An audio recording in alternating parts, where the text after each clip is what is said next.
undefeated. Yo, what's going on, people? Welcome to another episode of the Undefeated Podcast. The only podcast with two undefeated fighters, fam. Chatting it up. Listen, Woo! if this is your first time rocking with this podcast, welcome to the family. Take a seat, There's a lot of stuff to discuss and get through today. There's a lot of stuff to be biased about, bro. And let me just say it again. If you're someone that's new to the pod and just don't know how we give it up, it's barbershop energy at all times. We're not here to mess around. We're here to tell you how we feel, give you our opinions. If you don't like those opinions, feel free to call in on Monday nights. Monday Night Smoke. Yes, it was on Tuesday, but Monday night is our time. So make sure you call in then. And yeah, we're going to keep it moving. For the people that have left us, big up to you. Hope you stub your toe on the way out. Not hard pain, just an annoying. Just an annoying one. Yeah. Just an annoying. Like, bro, why did I leave? You know, the way there. No, but real talk though. Listen, welcome everybody. Let's just get straight into it, bro. It's been a big week for boxing, man. So I think we should just, let's get to work. Actually, you know what? This is going to be a hard one to find, but I think we've had a request from Skyline and Shamel about the Tale of the Tapes this week. Oh, sugar, what's happened? Oh man, where is he? Do you remember when we used to read the comments, like the one, not like as in read them out on the pod, like last week's comment? It's the channel's grown, so we won't never try and do that. Yeah, we couldn't do it. All right, there's nowhere. I can't find it. I can't. Next week, I'll get back to you, bro. Yeah, bro. All right, let's get to the tail of the tape, fam. All right, cool. What's your Come on, tape, bro. Listen, you see my thing now, yeah? I'm 0-0. Never fought, never lost. If I did, someone gets knocked out and it's not me. Hi, officially on BoxRec. Shorter than Trav, but that's okay. Speed. You know that thing when you know spaceships, yeah? There's that thing where they're going to warp speed, like deep. You know that's what I'm doing. The other day I threw a jab, yeah. I was in Jupiter. I said, hold on. Hold on. If Amazon, if the man them that are running Amazon knew I could do this, I'll be sending the rockets up there. One punch. But again, I want to keep it to myself because I'm focused on podding. I could be doing a lot of other things. I could be winning titles. I could be 70-0. But I want to focus on doing this thing. I need to deliver the podcast. That's why I'm here. That makes sense. I've seen you, so I know that's true. You know already. That's it. Bro, what's your tail of the tape, man? Bro, what can I say, man? 2-0. Undefeated, perfect boxing record. You did that. 50% knockout rate. Half the men that entered the ring with me, they left on their back, bro. Come on, bro. It's crazy. What I'm doing right now with stem cell technology, like, bro. Oh, how's that going? Because you haven't given an update in weeks. I'm actually 6'7" now. 6'7". Oh, wow. Because last week you're 6'4", but you had a couple of knee issues. There was some knee pain, but apparently, basically, there's stem cell to get you taller, but there's also stem cell to strengthen the joints. So basically, I've just that's like a Varda situation, though. Taking it to another level. I mean, I'm not going to be able to fight for at least 18 months, but is that for the cycle? Just to be clear. Yeah, like I'm going to have to cycle through the whole. Apparently, the Varda list is crazy, but it's all good though. So I'm doing a lot of work, 6'7", natural. And I'm like built like a heavy, but I can make super middle if need be. Right now, there's a level of versatility that I'm showing, and the power that I have right now is insane, bro. I went outside, started doing some push-ups, and it was crazy because I was pushing, and I was like, how come I'm not going up? And I realized the earth was going down. I was like, oh, I didn't even know that's how it. It's an adjustment. I'm getting used to, this new body and this new engine that I'm in. But yeah, man, it should be interesting.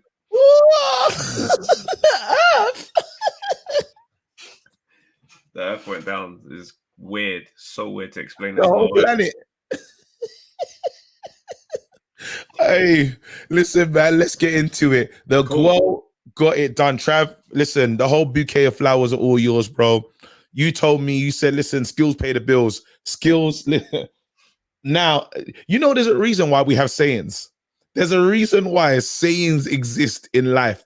And I have to start listening to these sayings. Skills pay the bills. Savannah Marshall, I thought, you're skilled as well. You're a good fighter. I want to say you're good on the scale of great in terms of in women's boxing. There's a lot of people you're getting out there. She's a solid fighter. That's solid fighter, right? However, you went up against an elite, someone that said, "You lot been playing on my name for too long. I've got a point to prove. Yep. I'm gonna defeat you on the inside, and I'm gonna be the power hitter. I'm not pitter pattering with you. No, I'm throwing bombs. I'm throwing the heavy ones, and it was incredible. Trust me. It was an incredible performance. Just hats off to both of those fighters for putting on a show. But the main hat has to go to the GWOAT.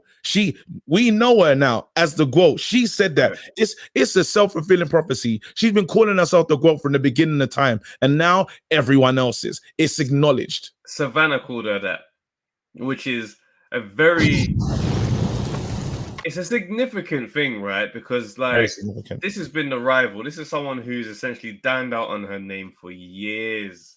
Like, and I don't mean it in terms of like, I mean it in terms like, let's be real. There's a boxing and there's a profile part of it. It's smart business for Savannah to have been doing what she's done in terms of linking their names by saying, I beat you in the amateurs. No matter how great you are, I beat you in the amateurs. Yeah. So it keeps a good story going. And that's what helped to create this. So, you know, I don't say that in terms of a slight to be like, you know, using and dining out on their name. But she's dined out on the name for a minute. So there's been such a lead up. There's been times they wanted to make the fight. This fight was going to happen back in April or whenever it was, and it got pushed back. And then the Queens thing happened, it got pushed back again. And the venom between these two, it was amazing. So, and it's funny, right? So since the fight, and I got just before I actually get to the fight, I was impressed, and it was quite one of those things where it's like, I know we say the skills pay the bills, but at the same time, if Savannah knocked her out, we'd say, yeah, but the power though. Like the narrative would just go whichever way it goes.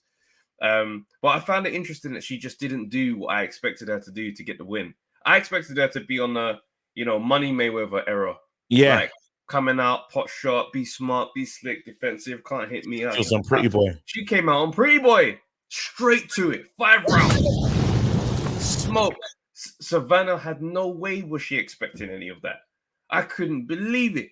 I mean, it's just one of those things where it's like, you know that thing I always say about Tyson Fury? He knows what's required in the boxing ring. Yeah. Clarissa, she's same thing. She said, all right, cool, you're a puncher and you like it like that, I'm going to get right in your chest and go to work. And that was just that. Yeah, I mean, you could see that the success would have come for Savannah had the fight been at distance. Because when it was at distance, but she wouldn't allow her. That's the part that is the incredible part. She wouldn't allow her to get that range where you could do that. What she was doing is she was like, yes, she gave us center ring. When you bully the bully. That's it. But yes, she gave us center the ring, but she took her. It's like you lure her into the corner. When she gets into the corner, the footwork is fantastic. You're out of trouble. Now you're laying your shots. Oh my goodness. Yeah. Now you're doing your business. You're doing your work. And this is the elite part of boxing that is not like it's missed, but this is the part. This is the part where you say what separates, because again, Savannah had a plan, but as a plan that will never been able to be realized purely because you're going up against someone who's not playing with you today. Someone that said, listen, I'm right on your chest. You're not going to get that range that you're hoping to use. I've taken that weapon away from you. What else have you got right now? And you could see Savannah on the inside does not want to be there in the same way. Yes, she's getting some shots off, but not enough. It's not clear enough. And the beating, like she took her out. She just took her out. She did. She took her out. And there was times where, you know, there's I think 6 or 7. Savannah lands a big right hand, and it changes Clarissa's behavior for a bit, where she's like starts to kind of ride the ropes a bit more and do that kind of stuff. But then it's like when it comes to winning rounds, Clarissa almost knows that if any good shot you get on me, I gotta get that back. Yeah, with more, with like a 2-piece, 3-piece.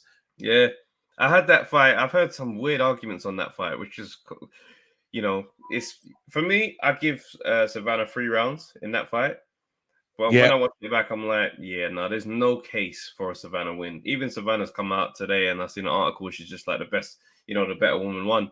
And shouts out to Savannah for how she's been very kind of humble in the outcome. Do you know what I mean? Giving her the props. Yeah, amazing. Clarissa now, on the other hand, she's been on smoke on Twitter, right? She's like tweeting every day about the fight. You don't really said this girl's gonna beat me all these years. Where was the power? Bro, she's talking smack all day. She should. Like, someone got at her, right? And it was just like, oh yeah, you don't know how to be likable and all this kind of stuff. She's like, listen, you lot use this woman to talk on my name for 10 years. I'm gonna enjoy this. And there's a part of me that's like, I hear that. Yeah. Like, people can just kind of say to you for years and years and years, but then when you have to fight, you got 3-4 days to celebrate it. I don't. Now, then there's a way. No, I hear what you're saying, but there's a way. Yeah, no, there's a way.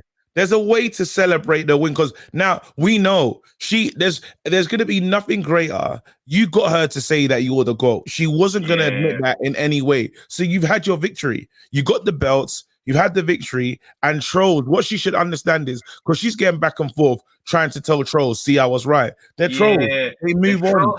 Trolls will move on and find another thing to say. See, this is why I don't know why Katie Taylor now has a better career than you. Trolls will always move on and find a new thing to try and use against you. She has to understand who she's battling against, and it's people that you can't beat them. You're not gonna win. They're gonna, no matter what you say or what any performance you do, it's not gonna change their opinion because they've made up their minds. It's irregardless of facts. So that's why you start to realize getting back and forth with like underscores and you know what I'm talking about. Barry 7287, all of that. Going back and forth with that is pointless. And then even worse still, because I remember someone was gonna buy Elon was gonna buy Twitter. Bro, the amount of bots writing stuff is insane. I know. A bot can have you in your feelings, bro. A bot would say, "What?" And he'd be like, "You're responding to a computer. You're responding to a system. Software. It's software. Software upsetting you. Software. Nah. That's real. It's real. When you see certain fighters that's known for that, it's like, bro, there's a lot of energy you're spending on this thing, you know? Yeah. Like, yeah, I mean, like for me, I look at it and I'm like, sometimes I have boxing debates and stuff like that, and I'm like, I don't care. Like, no matter how personal these exchanges get, I don't business. I'm not in it. The feelings are not there. And have you ever had one that you've had a debate with someone online and they've really changed your opinion and you thought, I don't think what I feel anymore? No, do you know what? Yes, I have. Really? But that's because that's how I debate. People take my strong stances on certain things, right, as a thing that as me bulldozing a convo. I'll bulldoze for as long as I believe this. If you could change my belief, I'll happily change, because for me, I want to know different. Yes, you're willing to hear another. That's right. So I'm willing to hear it. I've had a debate with. Listen, I don't want to get into too much of my Twitter escapades, but I had a debate with a guy who was very staunch racist. Like the stuff he was saying, it was wild. We went back and forth. I had time that day. Went back and forth, brother. Somehow this thing ends with him DMing me saying, "You know what? You've caused me to rethink a lot of my views. I'll be honest with you." And I'm like, bro, I didn't see this outcome coming, and I had you down a certain way, but do you know what's funny about that back and forth? Yeah, I was thinking, I hope this guy's not going to tell me that I kind of understand why the man was being racist, and now can you imagine? That's where it went. I'm like, I understand where he's going. Nah, but I mean, sometimes I got time today, but this is my playground. Yeah. I listen. I totally understand it. Go ahead. Go. No, I was gonna say on Clarissa though, like, she's the GOAT. I will tell her to refrain from, because what she wants to do is you want to capitalize and make as much money as possible. Yeah. And sometimes you want the narrative about you to now be a different one. You beat her, take her fans, because they were still booing it. They were I think the crowd felt hard done by. Baumgartner got the win. They just felt like, and apparently just on in terms of, because you've heard now Shiesty say, you've heard a few different people say, from vantage points, fights are looking different. So you got a group of people that feel almost they were cheated in at a fight. Only, they're gonna go home and see it. But your energy can depend on if you gather these fans or you don't. And we've seen what happens with someone that is desperate to gain fans that are not his or don't belong to you. Because once that happens, it's that not entitlement, but it's entitlement. You feel I should have what that other person has, and they don't have to work as hard as I do or put in the hours that I do. Don't work like that, because they're going to invest in you. You know what I mean? So I really hope now that she can just take it for what it is.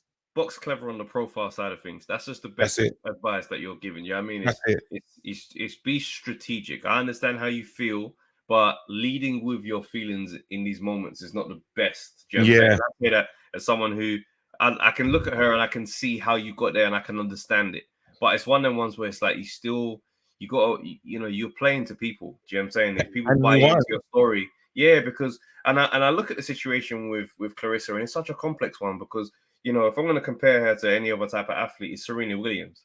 Yeah. You know what I'm saying? Because it's like you're in a space and it's like you're very dominant, but you still gotta do a bit more than standard to kind of get that praise, that respect. You know what? The reason why I say Serena, right, is because there's a lot of stuff that comes that isn't nice, that goes just by the way. Oh, the fact that they're black, and I'm gonna call it the fact they're black women, right? Yeah. Like there's a lot of narratives that get formed. Like I saw quite a lot of things happening, right, which was quite fascinating because when people do great judge personalities of boxers, right, they sometimes can give nuance of separation of when a fighter is talking to another fighter or when a fighter is just being themselves in an interview with a random, right?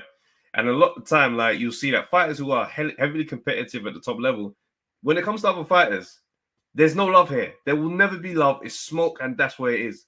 And then there's interviews, and I look at these things, and I look at, say, Clarissa now, and I look at how she's in interviews, and she comes across very different to how she is when she's on smoke. Yeah. She's very much like there's a person in there. There's a soft person there that speaks. When it's other fighters, it's smoke. Yeah. But when people speak about her, it's only ever the smoke stuff that gets relayed as a personality. But then when you link that now to the tropes and stereotypes on black women that are there, angry black women, oh, I can't take it, she's just too much disrespectful and all that kind of stuff.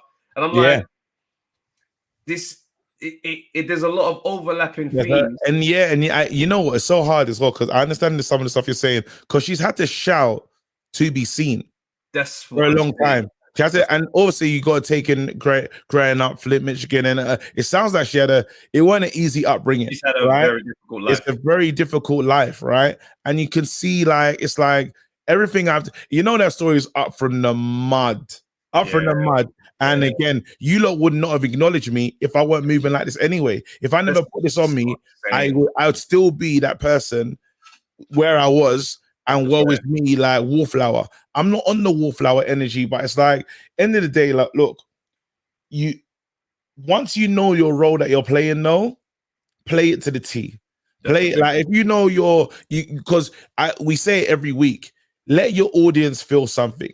They either decide, you know what, because I know there's people that turn up week in, week out, and they can't wait, Travis, for you to have a day where you get it wrong. They can't wait. They're their greatest days. It's their greatest days. And for me, they just turn up because they know he's going to be wrong again.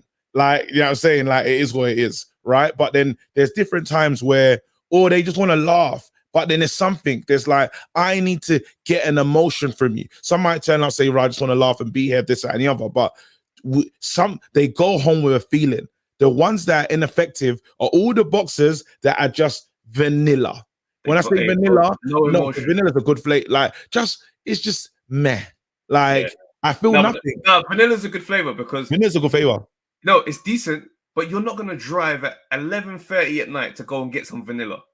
If there's vanilla there, I'll take some vanilla. And that's what it is with certain fighters and their careers. And this is what makes me laugh when fans say, "Oh, I can't stand arrogant fighters. I can't stand all that stuff." And I'm like, that's a lie, because you say you love humility. But there are bucket loads of humble athletes that don't have your support. You don't seek them out. You don't buy tickets to their events. You don't do anything. You only use these guys to have a weapon so you can say to the cocky guy, why can't you be humble like these guys that I don't support? I don't know.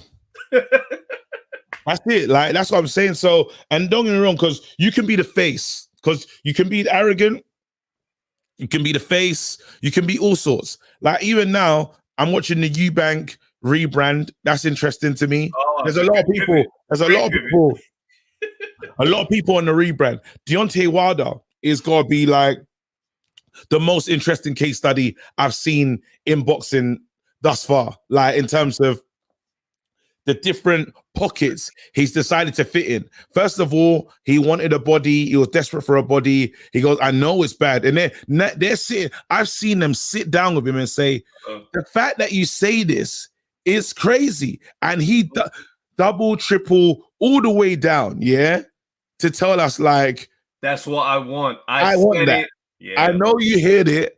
I want that. Now you have the he cheated gate. He cheated gate Deontay Wilder. Yeah. And then after we had Loud Wilder, Bomb Squad, he turned into I don't want to talk Wilder. Yeah. Now we're into Humble. Well, went through R&B Wilder. Remember, we went through music. R&B Wilder is still in the background. That timeline is still continuing. One of the tunes were actually kind of hard, so we should have put it high up. Yeah. One of the tunes, the Afrobeat thing, it was powerful. So we might have to put him high up on the thingy ranking, on the song ranking. But this new emotional Wilder, like in touch with just feeling for other fighters, Wilder. Bro, and this is one of those things, yeah. The story arc, right? Another amazing story arc, Mike Tyson, right? Not to get into the story arcs, but Muhammad Ali had a story arc. Louisville lip, cocky, grew, got more intelligent, boom, now he's in Islam, talking very differently, very serious on social matters. Rumbling and Jumble, like, bro, the guy became a full-on activist, significant person in humanity. Yeah. Started out as a very cocky guy.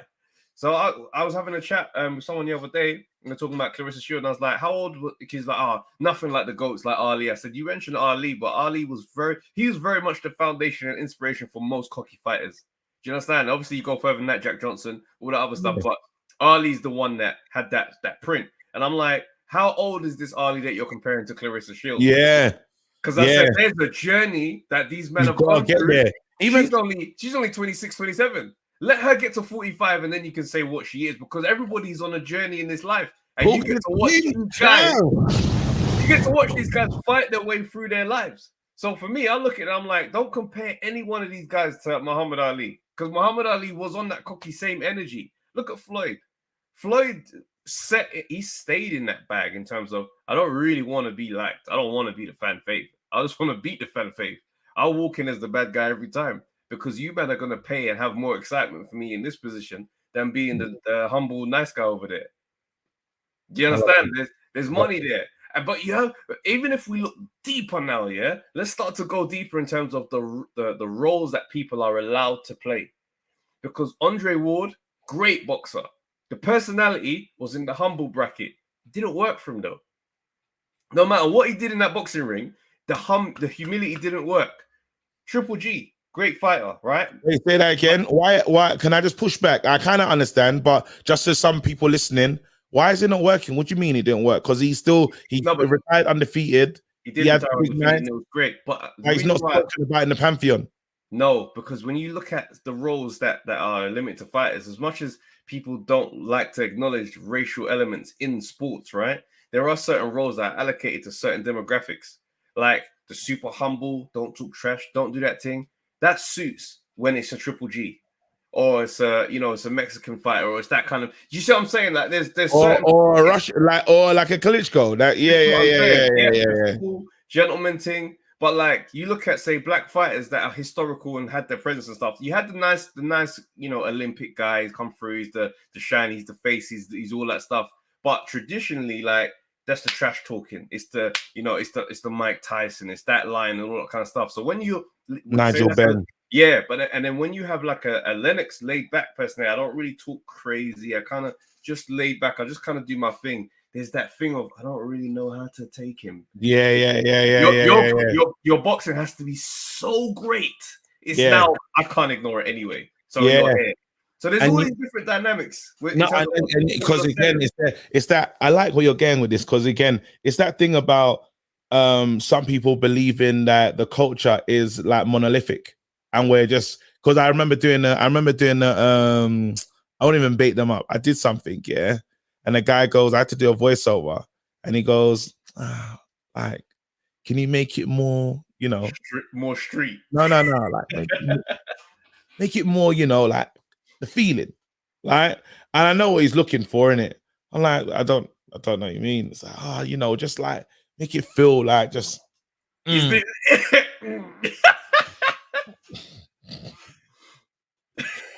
I really waiting for the trigger word because the word you want to say is make it more black, but you think that's blackness, like because these words is still coming from a black man, so it's black. It doesn't change. It doesn't change, right? It's black. However, we even in our community sometimes we'll hear something and say, "Right, you don't sound like us." You don't sound it's like it's not there. So it's not just it's not a thing where you can accuse other people. It's within us. And we're not, it's not one way. It's like that's not changing, right? That doesn't change. Like this. Are you with me? And unfortunately, and do you know what I learned about boxing this week? And I'm glad we're in the barbershop because we have to talk up the thing, fam. Yeah.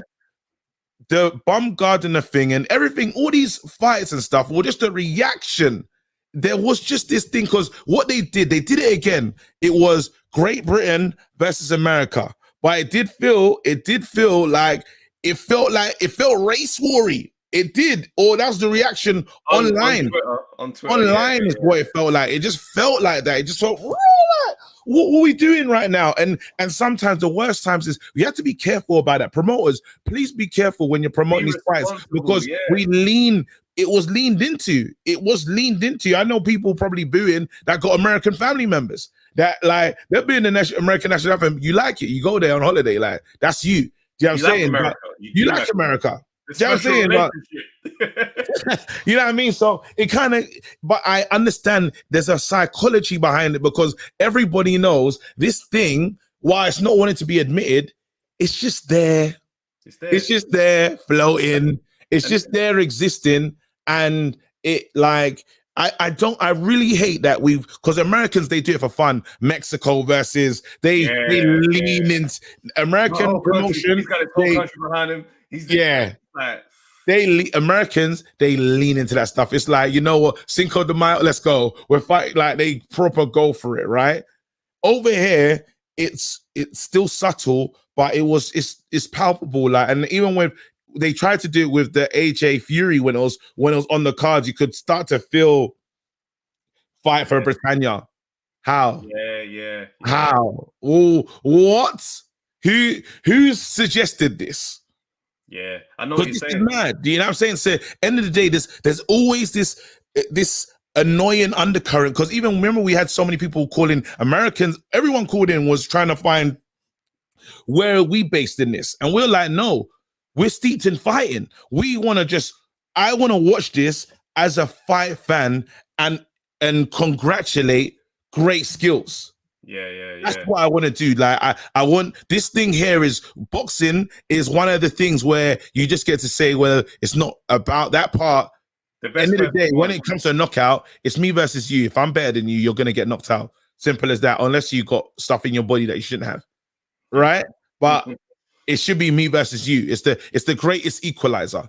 And I hate that the promoters, I want promoters to be a lot more wiser to this stuff because you can't pretend you don't know because you just you pump up these people online that are gonna say a madness. But sorry, I went on a tangent, but it's just something that was annoying me. It was something that was annoying me. I couldn't really vocalize, but I knew something is at play here. Something's afoot. Right?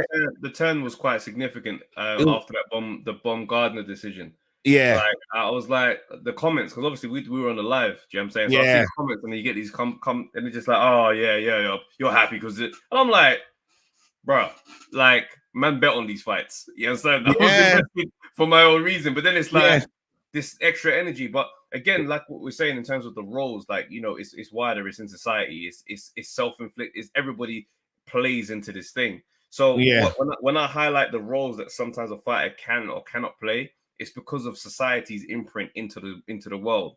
Do you know what I'm saying? And that's why AJ had all of this. When it's like, why is he talking like that? This was like black people saying this. Why is he talking like that? Because you expected a guy with that story to sound a different way. I'm very guilty of that, except that one there. Yeah. You know what I'm saying? But it's like now when you look at Clarissa, right? And I look at this one and I say, okay, cool. Unapologetic.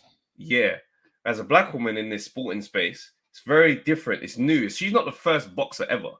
But when it's like the energy that she comes with, there's a reason why she doesn't have a strong promotion in America. Like, some people are like, oh, she's not likable. I'm like, when do fighters need to be likable? They just need to win. She's dominant. She has a personality that sells in the way that a Tyson or a Floyd sold. It's already a proven thing. But why is there no promoter that's even more concerned with money that wants to get behind her? Because promoters have a feel for what's going to sell. And they're looking at her and thinking, I can't sell you. Bob Arum would say that straight direct to Terence Crawford.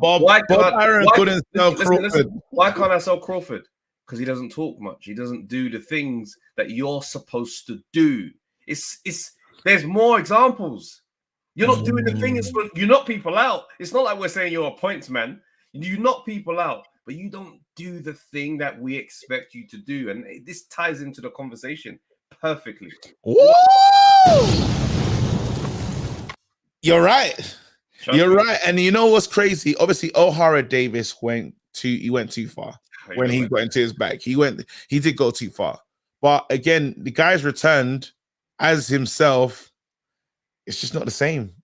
It's not the same because it's not the same. It's not the same. The investments change. And again, it was obviously he offended. You know, it's a tightrope as well. And in America, probably you can be in your offensive bag. Like we've heard Mike Tyson say some incredible things that you probably can't say at any point of time, right? But he got away with it. When OD said what he said, and it wasn't just dealt with properly, or it just went to crap. Basically, he found himself in a precarious situation. But I know the original OD, because he said remember when we spoke to him on the thing, he said he watched wrestling, he's grown up on that, and Mayweather and stuff, and he was trying to be this. But now he's almost, I can say that, because he still gets out every now and then. He still has a couple of fights. But then let's be honest, we're not really checking for it the same way. We're not. And as you said, we're all guilty because let's be honest, look at the first time we found Dan Aziz. Let's be honest and say, meet me in the middle of the ring and let's bang out.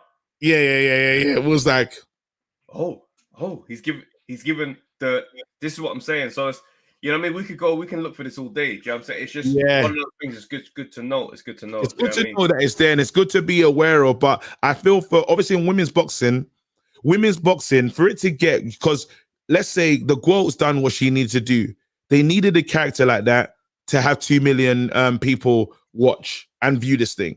Even though even if it was free to air and stuff, 2 million don't need to watch. Like 2 million is a very big number. It's a very big number. Something that shouldn't be played with, even if it's free to air. Yeah. Right now, she is, because of her voice and her energy, her whatever you want to call it, her character, that's brought those eyes to the space, and it wasn't there in women's boxing before in this way. Yeah, and it was again the perfect dance partner. You needed these two for this, right? And now you hope the new ones that are coming up is going to give us this, because it's still really at the beginning where they all need each other. It's really nice. I can't wait for women's boxing to explode to a point where you got all the characters in there. You got the humbles, you got the loud, you got the overly pushed but not that good. You got all of them, right? Yeah. No, even Ebony Bridges has got this thing now. A lot of women are pulling up with lingerie on, bro. I know. Those are her kids. Those are her sons, bro. You know what I'm saying? So let's pivot. Obviously this week has just been a madness. Obviously, shout out to the Baumgardner Mikkel Mayer fight. That was a tough one. There's been a lot of conversations about that online. A lot of people have it a certain way. I find it funny that Mikkel Mayer is like a real believer of the CompuBox stats when it shows that she has a good punch percentage. But when the CompuBox stats show that she landed less punches in that fight, there's still debate on who won because she didn't look like she believed at the end. Like that's a crazy argument. But again, let's actually pivot now to the fact that this week a lot of fights have been announced. We'll lead with the big one. Man like Tyson Fury and Derek Chisora. Woo. Very exciting. Cannot wait to see how that one goes down with the fans. Listen, bro, you know what, yeah? I watched all the stuff today, and I look at this stuff, and you know what it made me think back to?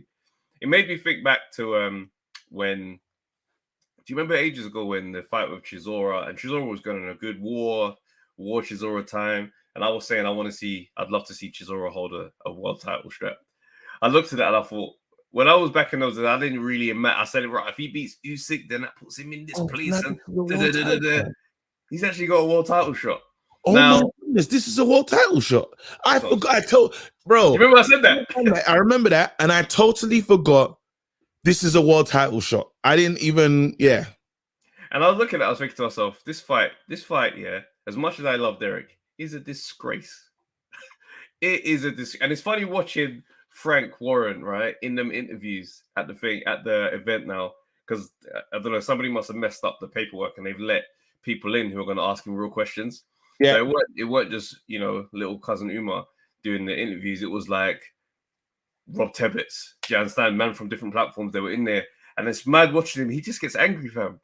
He's like, look, let's get the box rec out. Gets out box rec, as if that's how title shots are worked out. He's like, none of these guys are available.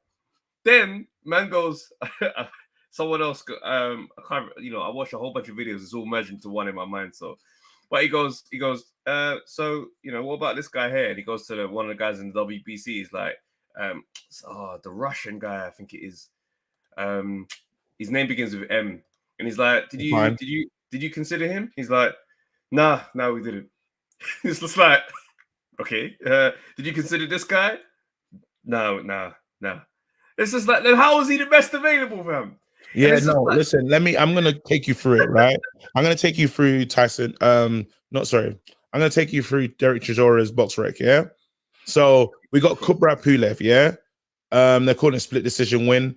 Pulev cut over both eyes, left in the 5th and right in the 10th, yeah? So he was cutting that fight, right? But split decision, whatever. Okay. But it was a war. I remember that Kubrat Pulev one and being a war. And this is after coming off, listen, the back of 3 defeats. Alexander Usyk, Joseph Parker. Now, we all know how we feel about Joseph Parker. I got the WBC list here as well, just to let you know. No, I'm just saying, we all know how we feel about Joseph Parker, just all of us. I think we made up our minds what we think he is. Yeah? Big fact. Not say if back-to-back losses against Joseph Parker, yeah, and a win, obviously understand Usyk's first step up, but Usyk's first step up at heavyweight. Remember, the same guy, all you lot call a middleweight. The same guy, all you lot say cruiserweight, middleweight, shouldn't be at this level. Everyone plays with Alexander Usyk, but all of a sudden, now he's heavy enough. Now it's a reputable win. When all you've done is rubbish this man once he was linked to your fighter. But we'll keep it moving. Parker, Fury's glorified sparring partner, yeah, has mashed work. The sparring partner has mashed it up, yeah? Now, because he fights Kubrat, because he wins against Pulev, and we all said maybe it's time to pack it in. He even gives a retirement-esque speech. Let me give Hold on, I got to keep cooking. He gives a retirement-esque speech at the end of the Pulev fight, like, I just try my best, I give my all, and was like, let this be the night. Let it be finished here.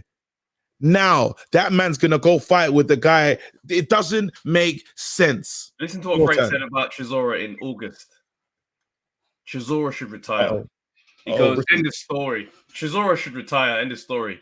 And then he goes, Warren then dismissed out of hand the notion that WBC champion Fury would entertain Chisora. The only way Tyson fought Chisora again is if we were struggling for an opponent or if Tyson insisted on it. He, in brackets, Chisora, should retire. He shouldn't be allowed anywhere near the ring, let alone in there with Tyson. And look at the names that he could have fought instead. You got Frank Sanchez. I think he was out recently. Frank Sanchez at number 3 in the WBC. Slanbek Makhmudov. Apparently, he's like a up-and-coming heavyweight. Then you go along, you got Otto Wallen at number 8. Doubt he would have taken that again because he was already. Number 9, Martin Bacoli. 10, a guy I've never heard of, Zan Kosubutsky. And then you got Michael Hunter. Like, these are names all before Chisora that could have been thrown into the mix. And I look at this stuff and I think to myself, before the press conference happened, I said to myself, I wonder what antics they're going to use to try and sell this fight, because they're going to have to really we go know to work. it. They're going to have to go to work. Bro, I smiled because me and you saw the same thing, because we're like, again, we can't sell this. And we haven't done enough yet. So let's play the trump card. What did they do, bro? Fam, them man got out there with all the buzzwords that you would expect these men to come out with. Like, AJ didn't want it, so we had to. Look, we tried to give AJ a chance, but we thought Chisora beat Usyk, to be honest, anyway. Like, these men really went for it. But then when Tyson Fury got up and decided he had to do a speech, he started doing this speech about how, I needed my opponent to be a British-born opponent, so that I want to give my good money to another British fighter, and fight on a British land. Hold on. Wait, bro. Let me let you know. He was born in Zimbabwe. Huh? No, he was born in Zimbabwe. Bro, man goes, it's good for the economy. It's good for the economy. Hotels, everything else will have. I'm thinking, imagine selling a pay-per-view fight for the economy in these trying times. because that's what we need. We need boxing like we got to pay. No. Listen, listen. Politically, it's in the mud. Tyson Fury is trying his best. He might need to go into number 10, bro, because right now, anything's possible. Is all I'm saying. But then hear this now, this is the part where I thought, what the hell is going on, fam? So apparently they made a bet. Frank Warren and Tyson, they made a bet. I bet you AJ don't accept the fight, right? 10 grand. Yeah. They've only revealed this now at the press conference, right? No, they spoke about it. I watched the Frank Warren. You know when he had the dossier of all the rules, the VADA rules. And he mentioned it then. When Conor Ben was rumbled, or what I think is at some point he had it said, we got a bet. There's a bet. He mentions it in the IFL interview for sure. Okay, cool. That's one thing I know for sure. Yeah, carry on. So he comes out with this bet now, and he says, 10 grand, AJ wouldn't take the fight. Pays him in cash, which is crazy because in UK we don't print money like that. We're not like the Americans. The Americans, they might have a bag of money just on them. Yeah. So that's not really UK. It's not how we're giving it up. Cool, but he's printed out 10 bags. Tyson Fury's come. He said, because AJ didn't take the fight, all that stuff. Gets this piece. He says, I'm going to donate it to charity. Gives it to charity. This charity, the Deborah charity, great charity, by the way. Yeah, I mean, this conversation is nothing on them. Gives it to charity. This charity is a charity that, Frank Warren is vice president at, right? Now, obviously, vice president in these type of capacities are, they give them to celebrities. Celebrities that ain't involved in the charity like that, but they're affiliated, So if anything, all that person's going to do is have a vested interest to give them more money, right? That's going to be their role. So in this thing, here you go, Tyson. Hold that 10 bags. Tyson goes, I know what I'll do. I'll give this to charity. Which charity? Which person is there from the charity? That one. Don't tell me that, bro. No, not that. Deborah's right there. Deborah. Deborah's thing is right there. Now, my thing is this, there is nothing wrong with giving money to charity. There's never been anything wrong with giving money to charity. But what there is when you position yourself to be this good, to look like this good person. Yeah. Now, when you look at someone like Tyson with the backstory of, I'm going to donate my fight purse to a charity. What charity? Did that payment happen? Mind your business. Don't worry about my business. If I want to give money to charity, it's not your business. It's my business. Okay, cool. Everyone has to stand back. But here you are now in front of all the cameras, making sure we've all got this. And you're giving this to the charity. The money that it's not yours. You just got this from Frank. So Frank is giving money to his own charity via you. Now, I look at this here, and I just say, PR stunts are fine. PR stunts are fine, but it's funny because when people speak about AJ, he's just PR. He's not real. Nothing about him's real. Everything's all PR. It's just contrived. It's all contrived. But then here's Fury with the same contrived energy, and you got to look at him at this point and just say, why is it such a big job for you to give money to charity? Why does everything? But that's because you're missing the thing. You're missing the thing. What you're talking about now is, remember, there's not a general interest in Fury versus Chisora. There isn't.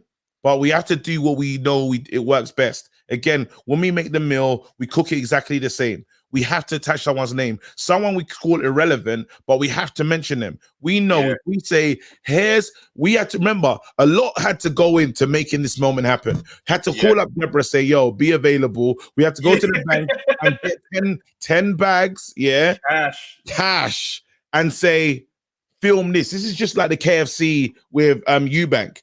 Of course, why? But why? Because I need to draw attention to this moment. I knew AJ wasn't going to find. Well, if AJ's so irrelevant, he's not the A side, he's not the guy that we say he is, then he shouldn't need to do this. But there's not going to be no attention on his own. So look, here you go. 10 grand, AJ, We're still marketing off the back of my coattails, if that makes sense. If I'm AJ, I say, well, you're still doing the same thing because right now I shouldn't be in this moment. Right now, you lot have decided this bet was supposed to be paid. This is like your 28 working business days, bro. Because this bet, when did this bet collapse? When did the fight collapse? Time ago. 2 weeks now, isn't it? I think time ago. Yeah. So it took this long to clear that 10 grand to give him in cash to make sure Deb's there to push right on when you're pushing the Chisora thing.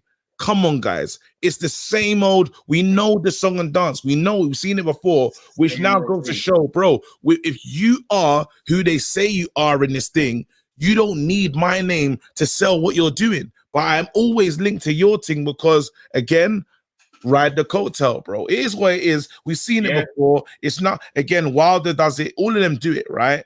But all of them, everyone does it. And it is what it is. Like, I watched the Chisora versus Fury fight just because I care about boxing. But I can't imagine this is really going to capture the hearts of all the boxing audience. I don't think so. Of the casual fan. Yeah. No, I hear you still. What I found fascinating in this was there's a gag on Chisora. What do you mean?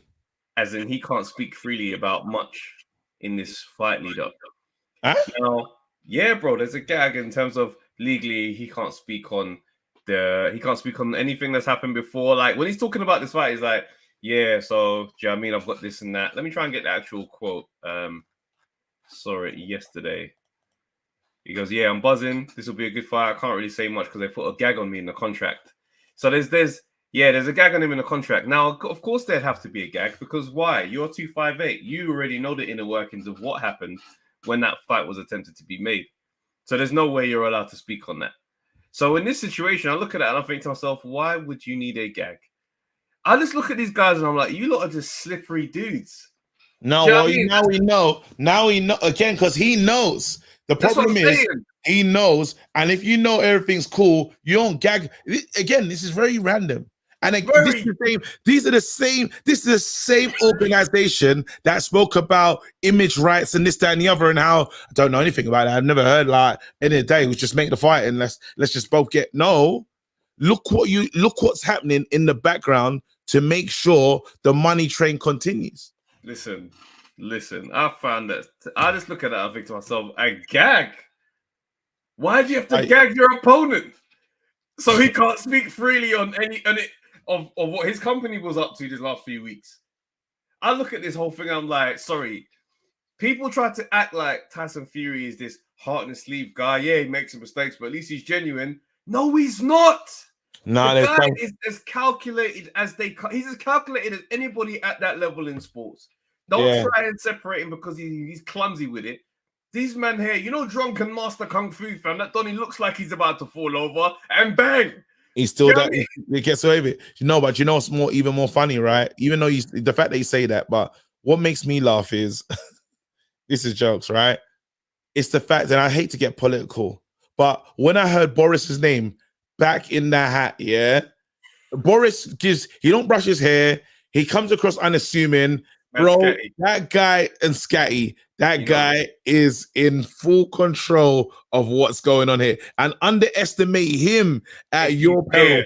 You forget his last speech, the very last speech. What did he say? I'll be back.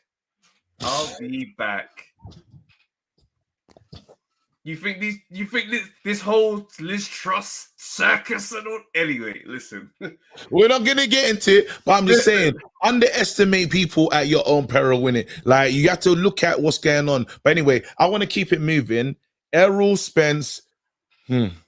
Errol, and we're gonna talk. Avanesian's fighting. We know Avanesian's fighting, so we say. You know what, let me just quickly just add this in just before we move. Jamie W_FW. You tweeted this as we're podding, bro. So big up to you. And he responded. He goes, "This is similar to the gag that Matthew had in Eubank Jr.'s contract surrounding the rehydration clause because I knew it was bang out of order." And I'm like, "Yeah, it's exactly the same. Don't come here talking all that nonsense. Come in, play ball, but don't start talking crazy. Don't start telling the truth. Don't start telling that truth now." Wow. And you only know you do gag order when you've done a madness. When you move mad, you say, and of all people, because again, you have to, they're bringing a bag. Chisora's in it for the pound notes as well, right? Chisora, they know Chisora's a hard one to control and he can say anything. They're saying, Chisora, I'm telling you now, you will not get paid. That's right. If you breach this contract.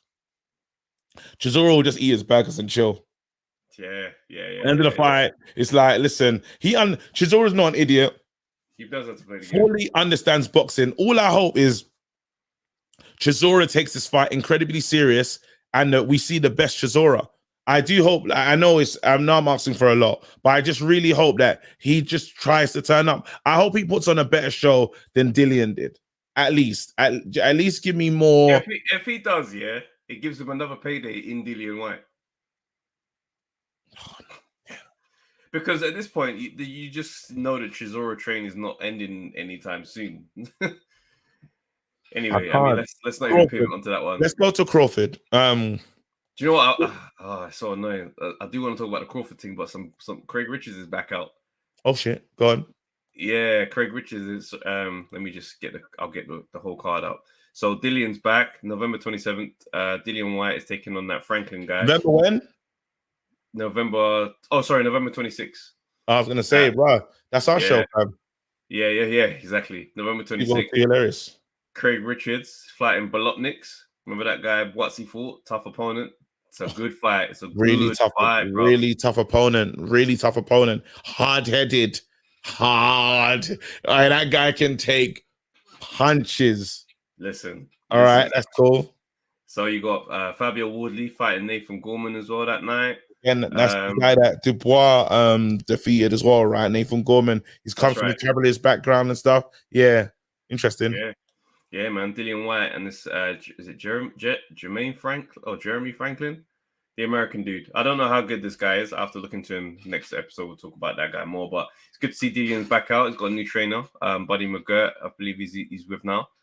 Yeah. So, should be interesting. You said you're going to tie up. We was going to be fair and explain the B sample scenario. Remember, we said, brother, you keep it moving. You can't.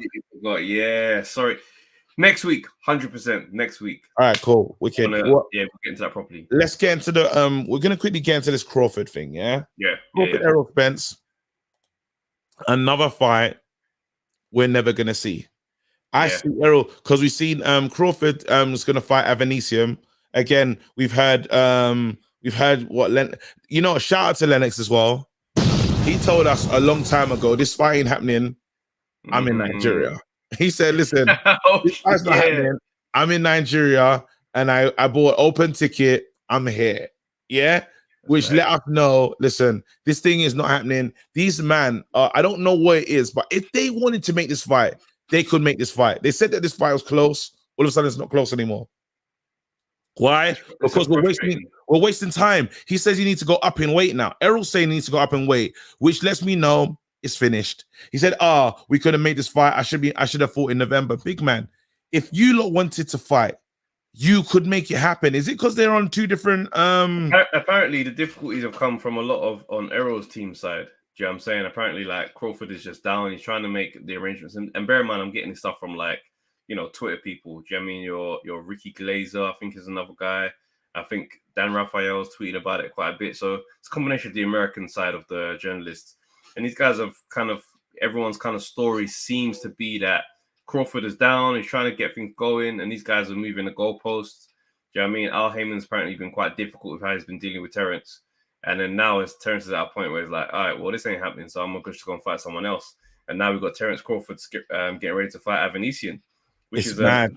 which It's is a so crazy funny. situation for Avanesian to be in, because it seems like the only reason why they had Avanesian was just to, anytime Conor Benn did a move, go, how comes he's not for Avanesian then? Now Avanesian's sitting there like, oh, now I'm in there with Crawford. Because that's not a Conor Benn. That's not a Conor Benn fight. I feel for him because, again, going from Sky, doing your thing, or BT and that, and now you got to go pack out the space. Avanesian versus Crawford. Or the only thing that Avanesian can do is lose well. Gain some respect.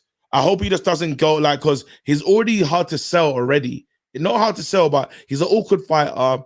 He's a problem for everybody else. And not everyone is, there's not a long queue to fight Avanesian at the level that he's currently at, right? So then he goes in this fight, probably potentially how I see it, just getting blasted out of there, really. Not looking all that, and then you start again, but at what level? So it's like, this is a weird time to roll the dice on an Avanesian like this, where he hasn't solidified his base. There's so many things that hasn't been done, but yet you're gonna sacrificial lamb him. That's how I see this one. But if you look at the timing of the move, you say, I've held him here as a nice kind of counter for Conor Benn. Anytime you talk about Conor Benn, I can come out and I can say this. Conor Benn's going to be out of the mix for a little while now. So, gone really silent on that, ain't it? So now, yeah, it has. We're still waiting for this news that's going to make everybody look stupid, apparently. So yeah, it's very techie on that front. But now, the value of me keeping Avanesian here, it's not really much, is it? Go and fight Crawford. It seems very much like I'm throwing you away. Feed him to the wolves, bro. Feed him to the lions now. Lions, bro. It's like, and again, all he can do is try to swim by, ratings, because some of these guys are taking really difficult fights. You're getting them really stepping up and saying, you know what, my time now. Denzel Bentley taking a really difficult one. Avanesian taking a very difficult one, and it's weird because you got certain heavyweights that are just saying, you know what, let me be as comfortable as ever. But hey, I choose not to speak. No, that's real. That's very real. Because let's be honest. I think there's more interesting matchups for someone like. I think there's more interesting matchups for someone like Fury that he's not taking at the moment. Personally, and I know what you call it. I know Ortiz is. If you're gonna run it with Chisora, you might as well just give Ortiz a go. You might as well let everyone, bro. He's still not he's quite past it. It's a good name. Just say it. Why not? Why not put yourself in some level of challenge? I think it's quite you fought this person already. No one was calling for this trilogy. No one in the world is calling for this trilogy. But it's just a frustrating time in boxing where it's just like, why are you giving us this? Nobody wants this. And then you're putting it in the stadium. Like in December, there's no thought behind this. You're gonna have an outdoor cold stadium in the winter. People will come. Yeah. I would love to see those pay-per-view numbers, but they're not gonna get released. They're not gonna get released. We'll never see them. They'll be they'll be filed next to the Dillian White numbers and the Wilder. Was it the third Wilder fight where the numbers didn't get released? Is what it is, bro. Is what it is. What else is going on? Is that all things boxing? Yeah, I think that's us for today. Still, there's a few more. It's let's see what we got here. I'm disappointed with Errol though. This is disappointing. I am. If it is him that's held up the thing, I'm gutted again because we got so scared. Obviously, he came through the crash and was like, "Oh man, will he even fight again?" Or have the significant fight. And again, these two are just never going to meet each other in the ring because you do everything you can to make this thing happen. And now, what's the next fight that we're looking forward to? What's the next big fight? Is there anything? Just want to say, what's mad about that Crawford Avanesian fight? It's on a streaming service, right? The BLK Prime streaming service in America. I don't know who this. I've never. Wait. I think I know. Wait, hold on. But what's mad is them that's done this. But what's mad is Avanesian is Frank Warren's fighter, and one of his fighters is now going to be fighting on an app. All this time, this guy's been running down the zone for being on an app. There's Avanesian. That's how you know that he's not. He doesn't care one bit about Avanesian anymore. He's like, look, not at all. For Conor Benn to be out the mix, yeah, that means that for you, bro. Take care. Eddie Hearn is saying the Lee Wood Maurizio Lara fight, he's trying to reschedule it instead of the Santa Cruz versus Wood fight. And he's hoping to again. He's saying he wants to reschedule the fight between Lee Wood and Maurizio Lara rather than them go the Santa Cruz route that the WBA are trying to get. And then he's saying the winner of the Wood versus Lara's is going against Josh Warrington if he can beat Alberto Lopez. Fam, Lara being in the mix, yeah. I know. Listen, man. I'll be honest. I truly believe that.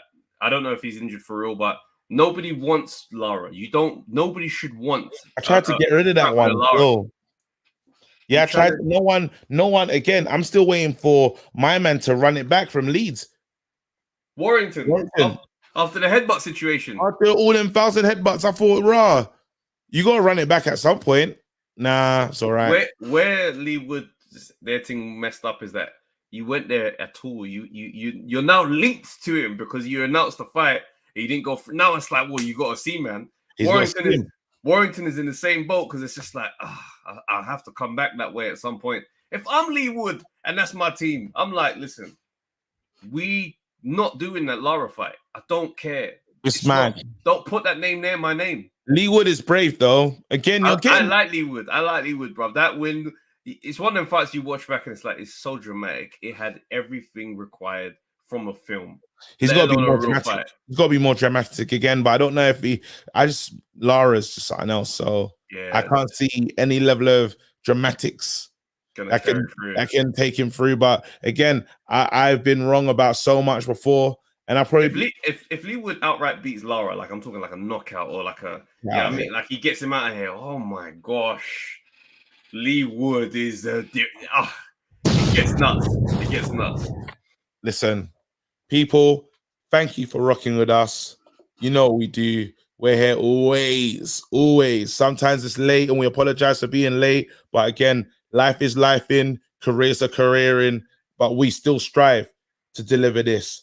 100%. Listen, stay blessed. See you soon. Have a nice one. We're gone. See you Monday. Let's do another one. Yo, people, thanks for watching the Undefeated podcast. Make sure you like, subscribe, share, leave a comment, and all that good stuff, man. This is the place to be.